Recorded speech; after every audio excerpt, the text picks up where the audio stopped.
سب سے پہلے اپنے ناظرین کو بتائیں کہ army chief general Syed Asim Munir نے کہا ہے کہ قوم فتنۃ الخوارج اور ان کے سہولت کاروں کے خلاف افواج پاکستان کے ساتھ شانہ بشانہ کھڑی ہے۔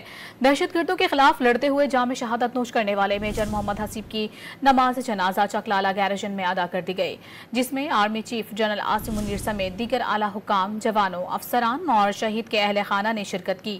Army chief general Asim Munir نے اس موقع پر کہا کہ پاک فوج کے جوانوں اور افسران کی قربانیاں دہشت گردی کے خلاف ملکی دفاع کے لیے غیر متزلزل عزم کا ثبوت ہے۔ میجر حسیب اور حوالدار نور احمد بلوچستان کی ضلع ہرنائی میں دہشت گردوں کے ساتھ بہادری سے لڑتے ہوئے جام شہادت نوش کر گئے تھے۔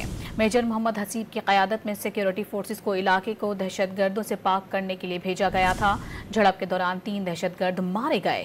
سیکیورٹی فورسز کی گاڑی دیسی ساختہ بم کی زد میں آ گئی، جس میں میجر محمد حسیب اور حوالدار نور احمد شہید ہوئے۔